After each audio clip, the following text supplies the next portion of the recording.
they had saved my life. Surfing the Blues is the name of the book, and the author is with me now. Please welcome Catherine Rzecki. Catherine, welcome to the show. Thank you, Bert. Lovely to be here. Catherine and I were just saying during that commercial break that there aren't too many personal accounts of mental illness, particularly the area in which you found yourself over 8 years ago, and that's the area of panic attacks and manic depression. Mm-hmm. Do we know what triggers this sort of thing in a person? Is it hereditary? Is it a happening in life? Is it a chemical imbalance? What is it? It could be any or more of those things. It could be a combination of three things in one. It could be just spontaneous, nobody knows why. Sometimes stress triggers it. A lot of women after childbirth get postnatal depression, which can turn into manic depression later on. So, but definitely there is a hereditary component. How did it happen with you? Was everything going along swimmingly until 8 years ago? Yes, yes, my life was going along quite well. Do you recall the time? Was there a turning point? Oh, look, I remember the very first day I had my first panic attack, and I had no idea what was going on. And I thought, oh, maybe I hadn't eaten enough lunch. The next day I had a bigger lunch, and the next day I had a bigger lunch again. But the panic attacks kept coming, and I just kept trying to fight them off. You know, it didn't occur to me to go to a doctor for a long time. What sort of things happened? Well, you'd look ahead, and the footpath would seem to just fall away in front of you, and it was almost as though you're going to fall into this big hole, and you'd come out in a sweat. You shake, you have palpitations, your heart just goes whoosh up into your mouth. And it's very frightening. And then after a while you begin to realise there is something wrong with me. I wonder what it could be. Could it be cancer? Could it be something really serious? Or am I going crazy? And if so, why? That manic depression, when you come out of it, out of an episode, do you realise that what you were so depressed about really is nothing? Or is there usually a good solid core and a reason to be depressed normally if there's such a phrase? No. Look, I've just come out of 3.5 months in hospital, and there was absolutely no reason for me to be depressed. I was just high for a month in September last year, and then I just went down into the pits of depression to suicidal, completely suicidal, within a few months. And I've spent the last 3.5 months in hospital, but there was no reason that I could put my finger on for that to happen. So we're not talking that the things are 100% again? Oh, no, they'll never be 100%. Some people, yes. Me, no. My prognosis is that I will have it for life. When Joan Kirner launched this book for you, she saw it as a very important piece of literature, which indeed it is, for the reason probably we talked about before, and that is that there's so little written about it.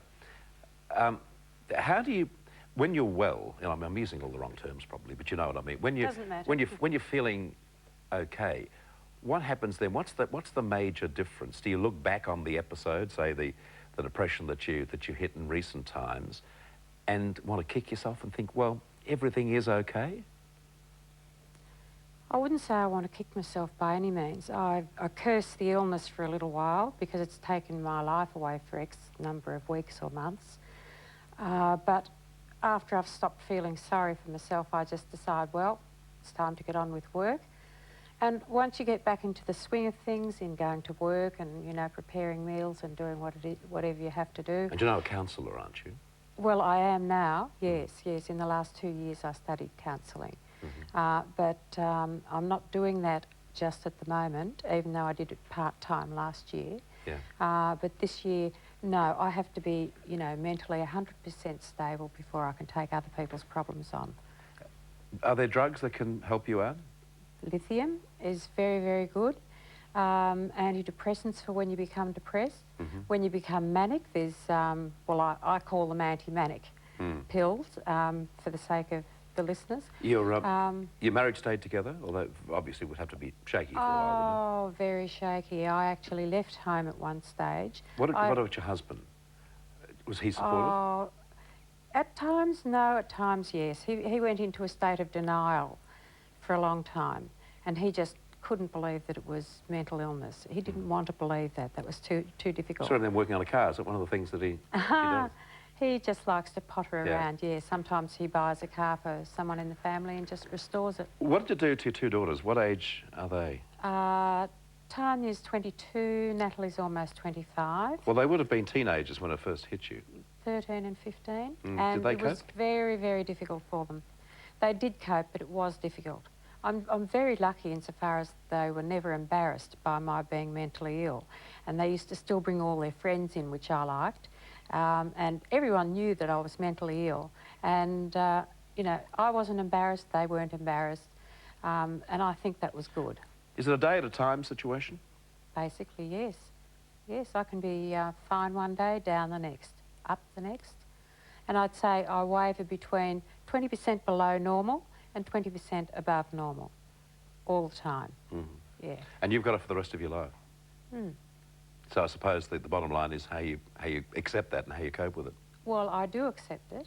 And as a matter of fact, that book would never have been produced if I hadn't been ill, would it? Exactly. So yeah. I wouldn't be helping people with that. I wouldn't be helping people with counselling. And I think that's very important. So for all the suffering I've had for 9 years, I can now still give a lot to other people. Mm. So I don't look on it as a bad experience. We're talking happy endings, aren't we? We're talking happy endings. We are. Thanks for your time this morning and good luck with Surfing the Blues. I'm sure many people will read it and a lot of people will get a great deal of benefit from it. And good luck in the future. Well, I thank you for the opportunity, Bert. Good on you. Thank you. Catherine Rzecki. And the book is called Surfing the Blues. This is Good Morning Australia and...